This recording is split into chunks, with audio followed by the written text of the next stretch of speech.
Really good performance tonight against a really good team. I thought our guys, really kept ramping it up and put their foot on the gas as the game got going, and we ramped up our defense. And I thought that's really kind of what got us going there.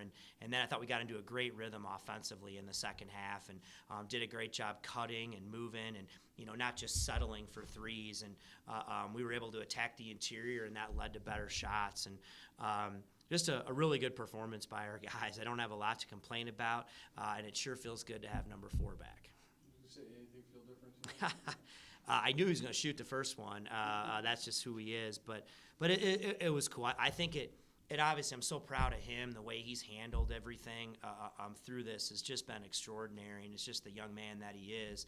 But he just brings a ton of energy to our team, that way. And it's not just he obviously scores, but he creates so much for others. But it's that leadership, it's that confidence that he brings, and I think our guys really feed off that. You have a pretty, like John said, he had a pretty big smile on his face. Of course, when he hits his first 2 shots. Same for you? Yeah, I mean, I just think it brings a jolt of energy to your team that way, and I'm just so happy for him. I mean, it's hard. I mean, it's hard any of these guys that are out with injuries and the adversity that they deal with. And again, he just handled it so well, and I'm just so proud of him. And it was great for him to have that moment, and I know how important it was for him. And now it's time to move on to the next one. What was this process like? I mean, obviously he was a guy that was going to do everything you asked, and probably sometimes want to do more. Just what was the give and take like? I think in the process, he handled it maturely. Now you have every right when something like that happens to grieve and have the day of, why me? This stinks. Can you believe it? I don't deserve, all this stuff. And you go through that moment, and you cry or whatever. And then you know what? You wake up the next day like he does, and you realize, all right, how am I going to attack this? How do I respond from this? And I think once he got a plan in place of what that was going to look like for him, he was going to do everything every day in his power to do that. And not only that, but he was going to say, okay, what can my role be to still help this team and program? I thought he did a great job helping coach our guys, helping guys like Baylor and Tavy and these other guys in that role. And I thought the team really played well, without him in stretches. And so he just handled it so well. And then to have him come back and have it be earlier than expected, I think he deserves that. I asked Isaiah about it. He's watched John for the first 7 games kind of take on a different role and excel at it. And tonight in the second half, he was phenomenal. Have you seen that? I mean, do you see Isaiah even coming back helping John continue his path that he's been on so far? Yeah, I mean, I think Isaiah helps everybody, and it's like, people, yes, there's the scoring, but what he does is he just creates so many opportunities for everybody else with his playmaking. And it's obviously, you see 4 assists in 18 minutes, but it's not even the assists. It might be just getting in the lane to create something to the next pass, a closeout, and just he makes everybody's life easier on the offensive end, and I think everybody flourishes that way. And John's playing with a lot of confidence, and that's who he is. He's always been a confident player, but I think he feels really good about himself, and he plays without any fear, and I like it. And he's rebounding. I think John's really stepped up as a rebounder this year.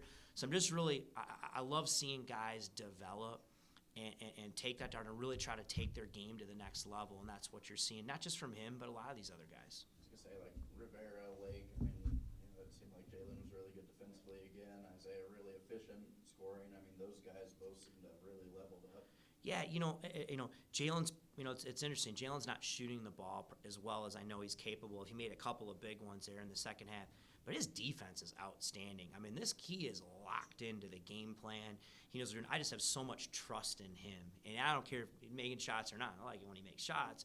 But he's just playing with so much poise and confidence on that end. And he's been one of the biggest reasons for our defense, I think, has been his defense on the perimeter and how he's locked into the game plan. He's playing these other teams' best perimeter players. He's just doing a great job.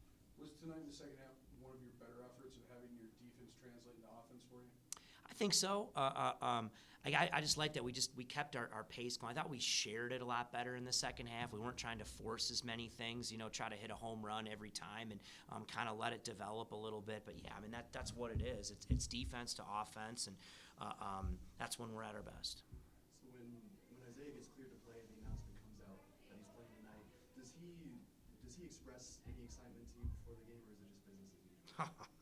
I mean, we knew it was maybe trending this way, and he had been doing so well, and on Monday after practice, he went to the doctor, and they were going to talk about it, and I was actually in a donor function, and my phone rang like 3 times, in there, whatever, and he's calling to tell me, Coach, I'm, to play, and so, I mean, he's ecstatic. I mean, it's just, again, it's hard unless you're in it with these guys every day and see what they go through emotionally and physically and how much they put into it and how much it means to them. And so, oh man, I mean, he was just chomping at the bit to get out there. It was a smart thing to put him on a minutes restriction, but how hard was it for you to limit him in his time back? I mean, obviously, it made it easier that we had a little bit of a lead down the stretch, but we'll be diligent with that, and hopefully, obviously, we'll continue to ramp that up as he feels better, and assuming he responds well tomorrow, and be ready to do more and more. And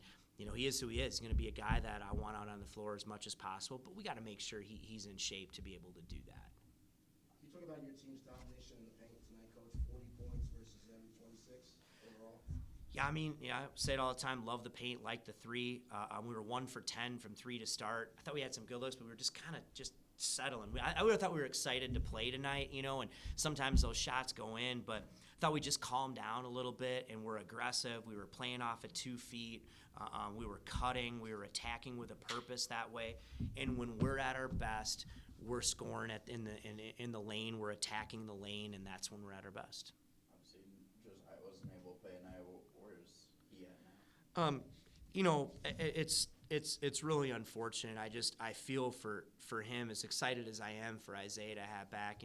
Josiah is he's a great young man, and he was so excited about coming to our program, and he just has not been able to respond, from the mono and whatever it is. He tried so hard to come back, and he just doesn't feel right. And when you don't feel right, then you can't practice, and then you don't play well, and then it was just a cycle that he wasn't. And so, we'll see. It's just day to day, but he's shut down right now, and I feel so bad for him and bad for our fans that haven't had a chance to really see what he can bring to the team. So we'll keep our fingers crossed and just take it day to day, and hopefully he'll be able to come back. Thanks, Niko.